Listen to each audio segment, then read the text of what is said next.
શ્રી રાધા પુરુષોત્તમ ભગવાનની જય જય જય શ્રી રાધે।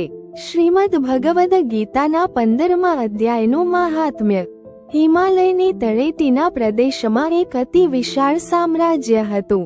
અહીંનો રાજા ભગવાન રામચંદ્રજીના પુત્ર કુશનો વંશજ હતો એમ કહેવાય છે। રાજા ઘણો ધર્મિષ્ઠ અને ન્યાયી હતો, વળી તે દયાનો ભંડાર હતો। આથી તેના રાજ્યમાં સર્વત્ર સુખ અને શાંતિ હતા। રાજાનો એક પ્રધાન હતો, તેનું નામ કર્ણવીર। આ કર્ણવીર ઘણો જ બાહોશ અને ચતુર હતો। પ્રધાનની બુદ્ધિ અને કુનેહના કારણે જ રાજ્ય સુખી હતું। પોતાની આવી ઉત્તમ શક્તિના કારણે કર્ણવીરને ઘણું અભિમાન હતું અને અભિમાનના કારણે તેનામાં ક્રોધ, મોહ, લાલસા વગેરે પ્રગટ થયા હતા।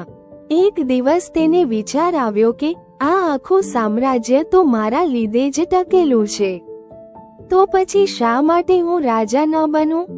આથી ગમે તે પ્રકારે રાજાનો ઘાટ ઘડીને પોતે જ રાજા થઈ જવાના તે મનસૂબા કરવા લાગ્યો। પ્રધાનની આ અધમ ઈચ્છા તેના મનમાં જ રહી ગઈ અને એક દિવસ અકાળે જ લૂંટારુઓના હાથે તેનું મોત થયું। પોતાના દુષ્ટ વિચારોના કારણે તે પ્રધાનનો બીજો જન્મ ઘોડાની યોનિમાં થયો અને પોતાના રાજાના ઘોડારમાં જ તેને રહેવાનું થયું। આ ઘોડાની યોનિમાં તેની ચપળતા અને ચાલવાની છટા તેમજ દમામદાર દેખાવના કારણે રાજાએ તેને પોતાની જ સવારી માટે પસંદ કર્યો અને રાજા જ્યારે બહાર જાય ત્યારે તેના ઉપર જ બેસીને જતો। એક વખતની વાત છે, કેટલાક તપસ્વીઓનો મોટો સંઘ યાત્રાએ નીકળ્યો। આ સંઘ રાજાના રાજ્યમાંથી પસાર થવાનો હતો। જ્યારે રાજાના પાટનગર પાસે યાત્રાળુનો સંઘ આવ્યો ત્યારે સાંજ પડી ગઈ।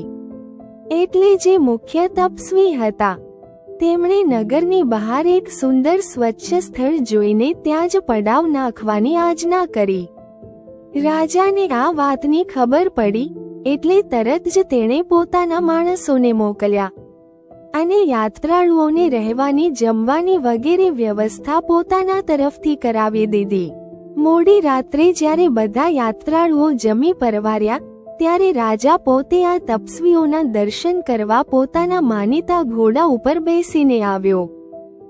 મશાલના અજવાળામાં ભજન કીર્તન કરતા સંઘના દર્શન કરીને રાજા પોતાની જાતને ધન્ય માનવા લાગ્યો।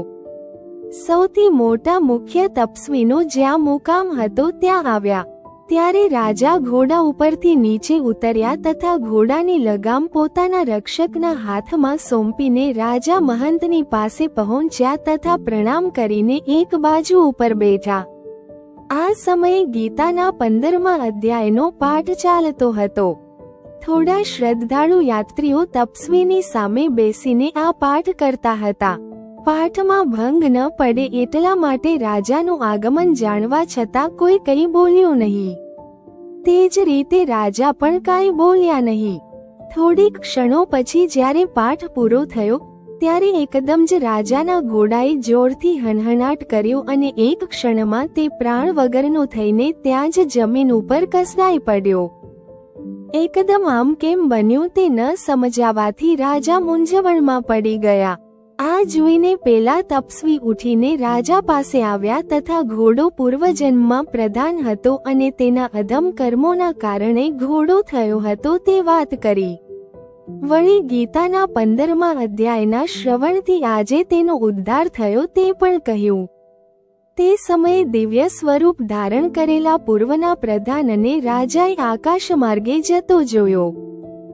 15મા અધ્યાયના શ્રવણનું જો આવું ફળ હોય તો નિત્ય પાઠ કરનારને શું ન મળે? અધ્યાય 15મો પુરુષોત્તમ યોગ। શ્રી ભગવાન બોલ્યા, હે અર્જુન, આ સંસારને અશ્વત્થ વૃક્ષના જેવો ગણવામાં આવે છે। જેનો પ્રવાહ અવ્યય છે તેવો આ વૃક્ષ છે। તેના મૂળ ઉપરની બાજુ છે અને તેની શાખાઓ નીચે તરફ ફેલાયેલી છે। વેદમાં આવેલા અનેક છંદો આ વૃક્ષના પાંદડા છે। આ વૃક્ષને જે સારી રીતે જાણે છે, સમજે છે, તે જ સાચો જાણકાર, જ્ઞાની છે। સત્વ, રજ અને તમસ. આ ત્રણેય ગુણોથી આ વૃક્ષની શાખાઓ વિસ્તરી છે. વિષયરૂપ અંકુરો ફૂટવાથી તે વૃક્ષ અંકુરો, કૂંપળો વાળું બન્યું છે, અને આ અંકુરો કર્મરૂપી ફળમાં સમય જતા ફેરવાઈ જાય છે. આ અંકુરો મૃત્યુલોક તરફ ફેલાતા જાય છે. આ વૃક્ષની શરૂઆત, મધ્ય કે છેડો ક્યાં છે તે કોઈ જાણતું નથી. અનાસક્તિ એ એક જ એવું હથિયાર છે કે જેના વડે આ વૃક્ષને કાપી શકાય અને પ્રકૃતિની ઉત્પત્તિનું સ્થાન શોધી શકાય તથા બ્રહ્મને મેળવી શકાય. મોહ, અભિમાન, આસક્તિ વગેરેમાંથી જે છૂટે અને આત્મજ્ઞાન મેળવવાનો પ્રયત્ન કરે, કામનાઓ વગરનો બને, સુખ દુઃખ વગેરે દ્વંદ્વોમાં ફસાય નહીં એવો જ્ઞાનવાળો માણસ કદી નાશ ન પામનારા સ્થાનને પામી શકે અને ત્યાંથી તેને કદી પાછા ફરવું જ ન પડે. આવું સ્થાન તે જ મારું સ્થાન છે. આ સ્થાન સ્વયં પ્રકાશિત છે. સૂર્ય, ચંદ્રમા, અગ્નિ વગેરેના પ્રકાશથી આ સ્થાનને પ્રકાશિત થવાની જરૂર નથી. મારો અંશ જ જીવલોકમાં જીવ બનીને પ્રકૃતિમાં રહેવાવાળો છે અને તે સનાતન આત્મા પ્રકૃતિમાં રહેલા મન તથા ઇન્દ્રિયોને ખેંચે છે. આને લિંગ શરીર કહે છે. આ લિંગ શરીર જ્યારે સ્થૂળ શરીરમાં આવે ત્યારે પોતાની સાથે પવન જે રીતે સુગંધીને ખેંચી લાવે તેમ તે પાંચે ઇન્દ્રિયો તથા મનને લઈને આવે છે.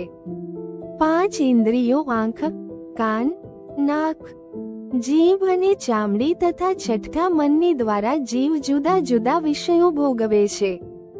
શરીરમાં રહેનાર અથવા તેમાંથી બહાર નીકળનાર અને ત્રણ ગુણમાં લપટાઈને ભોગ ભોગવનાર આ જીવને, આત્માને અજ્ઞાની માણસો ઓળખી શકતા નથી. જ્ઞાનવાળા પુરુષો જ તેને જાણી શકે છે. યોગી પુરુષો પણ પોતાના મનથી આત્માને જાણે છે. અજ્ઞાની ગમે તેટલી મહેનત કરે છતાં તેને જોઈ કે ઓળખી શકે નહીં. સૂર્ય, ચંદ્ર, અગ્નિ આ બધામાં રહેલું તેજ મારું જ તેજ છે. હું પૃથ્વીની અંદર રહીને મારી શક્તિ વડે જ બધા પ્રાણીઓને ધારણ કરું છું. ચંદ્ર સ્વરૂપે બધી વનસ્પતિઓનું પોષણ કરું છું. પ્રાણી માત્રના શરીરમાં હું આત્મ સ્વરૂપે રહું છું અને પ્રાણ, અપાન વગેરે વાયુના સ્વરૂપથી પ્રાણીએ કરેલા 4 પ્રકારના આહાર, અન્ન હું જ પચાવું છું. હું દરેકમાં વસું છું. યાદદાસ્ત, જ્ઞાન અને વિચારો મારે લીધે જ ઉદ્ભવે છે. બધા વેદોને સાધન વડે જે જાણવા યોગ્ય વસ્તુ છે તે વેદાંતનો કર્તા અને વેદનો જાણકાર પણ હું જ છું. આ જગતમાં 2 પુરુષો છે, એક ક્ષર અને બીજો અક્ષર. બધા પ્રાણીઓમાં રહેલો જીવાત્મા તે ક્ષર અને તે બધાના મૂળમાં જે છે તે અક્ષર પુરુષ કહેવાય છે. આ બંનેથી જુદો તે ઉત્તમ પુરુષ એટલે કે પરમાત્મા કહેવાય. આ પરમાત્મા ત્રણેય લોકમાં વ્યાપ્ત થઈને બધાનું પાલન પોષણ કરે છે. ક્ષર તથા અક્ષર બંને કરતા હું શ્રેષ્ઠ, ઉત્તમ છું. વેદમાં પુરુષોત્તમ એવા નામથી ઓળખાયેલો છું. મને પુરુષોત્તમ તરીકે જાણે છે તે સર્વજ્ઞ બનીને માત્ર મને જ ભજે છે. આ અત્યંત ગુપ્તમાં પણ ગુપ્ત શાસ્ત્ર તને કહેવામાં આવ્યું છે. આ શાસ્ત્રને જે જાણે તે મનુષ્ય બુદ્ધિવાળો, જ્ઞાનવાળો અને કૃતકૃત્ય બને છે.